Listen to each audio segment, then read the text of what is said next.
we trust you. Right? We trust the decision that you're going to make of whoever that woman's going to be because you chose our mom and we know how mom was and you chose her. Right? So I'm saying if you want your son to choose wisely, you want other dudes to choose wisely, then you should choose wisely so they can see what that looks like. So this is a real thing. So I used to intern for this church. I was like a youth minister at a church. I was like 18 years old, and these older. I don't want to put race into it, but I'll just say these older men were telling me like, yeah, you'll be nothing without your wife, nothing without your wife. I mean, you're not gonna be nothing. Give her whatever she wants. You're not gonna be nothing without your wife. You may not have sex as much as you want to, but whenever she gives it to you, just take it. Even if she doesn't want, just wait for her. And he was so sad and he was tired looking. I'm like, I say, absolutely, sir. I never talk with that man again. But here's what it taught me. Most men teach what they've experienced. They don't teach what they know. Right. And if a man doesn't experience happiness and joy and love, he's going to give you bitterness. It's the equivalent of bitter mothers training their daughters about how bad men are because that's their experience. They don't know anything better. And so I say that to say it's important for men to go out, to be great, to go find out what happiness is outside of a woman, to find fulfillment outside of her. And then once you have some of that, bring her into your orbit, bring her into your world, and then go ahead and start teaching young men. Because I think what's happening is we have a generation of bitter men, of men who didn't accomplish their dreams, women who never found happiness, quote unquote, teaching the young generation. And all they're doing is they're transferring poison.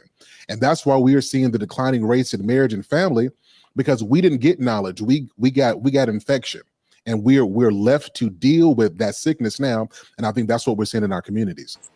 Okay, so this is what I wanted to say, because the question was, how can we help young men? And I would say it's determined by how you choose your woman. Right, your seeds are going to be looking at what type of woman you chose, and how do you treat that woman that you chose. I give anecdotal, if you don't mind. So, as y'all know, I lost my wife a couple years ago, and then I entered into the dating market, right? And of course, my 4 kids have seen how I love their mom, right? And so then we was having this conversation about, like, I was getting ready to get back into the dating field and whatnot, and I said, like, what is it gonna feel like for you all to have a new mom? Like, what's that gonna be like? And they said, well, we trust you.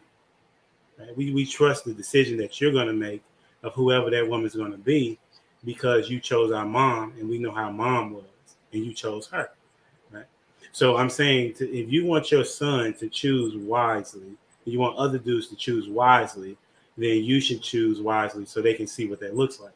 And then also to connect with that, if you're not with their mother, then if you are dealing with their mother, you need to deal with them in a way that they say, okay, even though I see my mom is crazy, maybe I see how my dad operates with her.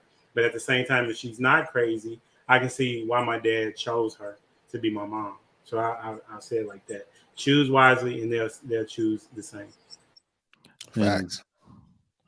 And a lot of dudes out here they're not choosing that woman to be a mom. Just kind of happened. And so that's the problem. That's what I'm saying. Just kind of happened like that. But it goes back again. We still circling back to want versus need, right? Listen, I don't necessarily agree with dudes who say, my practice of discipline is just not to contribute to the population, so I'm just gonna get a vasectomy, right? I respect that. Don't agree with that decision, but I do respect it. Because at the end of the day, I'd rather that than a bunch of dudes running around, pumping and dumping everything and continuing to contribute to this community of fatherless homes, fam. We got to be intentional.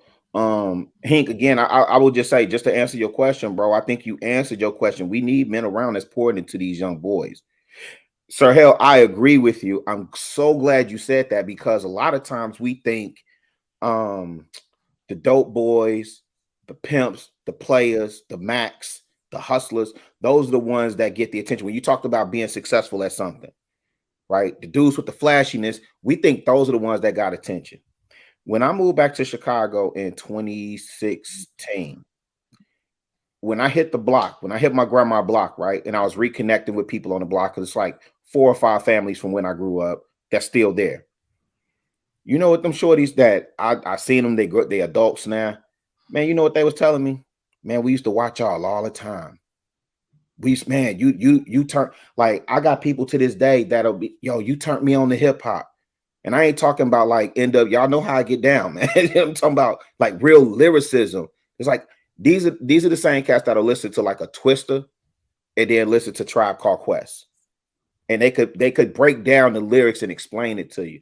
And I was just like, you know, I never knew that we had that impact because, again, my team, we was L7s. We didn't move like everybody else. We wasn't selling dope. We wasn't gang banging. We was just in our own world doing our own thing. And so I just think all of that is important. And that shorties, you know, you're right. They do need to see you being successful at something. And then that way, when you speak, you have credibility built in with them. Because they definitely not listening if you an old head and you right. If you broke, busted, and disgusted, you don't even like your situation and you trying to tell me about mine, man, these shorties will tell you so quick. They don't care. It's EBK. Anybody could get it. You know, yeah. You know what else? You know what else is interesting though, because you said something there. You talked about how there's a lot of dudes out here pumping and dumping, right? And those are the ones that get the eyes of the young kids. And I'm gonna explain why. How many times have we heard women tell us, "Hey, y'all need to get these men together"? The ones that are out here pumping and dumping everybody, doing all these women dirty, and they tell us like, why don't y'all hold them accountable? And I sat there and I thought about it, and I was like, how can I hold somebody accountable that you keep giving the draws to? Because have you ever tried to tell a dude that was getting a bunch of women that he's doing them dirty and he needs to slow down? What's the thing you sweetie, you trying to upset somebody. This is what I'm saying. You trying to break the internet right now. You trying to break the internet. You upset Trigger Mike because Trigger Mike was a slut monkey. Nah, this is the logic. That's too much logic for them. This is what I've been preaching that for hella long, Sweeney. This is why, like, the F boys are winning. We can't tell them nothing. The prize was the woman. The prize used to be the woman. How am I supposed to tell someone who's getting the best women, getting the prize, the gift of sex, intimacy, everything for free? Especially, hold on, wait, Trigger. Especially if I'm not even his competition, you ain't even giving me the draws to even say, "Hey, bro, look, bro, you need to stop because look what I'm doing." Bro, like, this is the problem. Tell that guy to change. The problem is that there's a vacuum of positive leadership. You know why? They don't see us. We don't interact with them. We get the bag and we move around. Yep. We get the bag, and as us black men who come from these neighborhoods, we literally don't engage with them. We don't offer mentorship to them. We're no different than Ivy League schools. Ivy League schools will take the highest grade kids that are already have a trajectory going up. What we'll do if a kid makes it to our level, quote unquote, then we'll mentor them. The kid that's on the block that would listen to us, they never come in contact with us. So what happens when we leave a vacuum of leadership? The fuck boys, the people who do illegal things, they fill that vacuum. All I had to aspire to was the folks coming up and down the block with the sounds, with the rims. They had the women, they had the money, they had the clout. Everybody wanted to be them. Nobody else gave me nothing to aspire to, so I did what they did.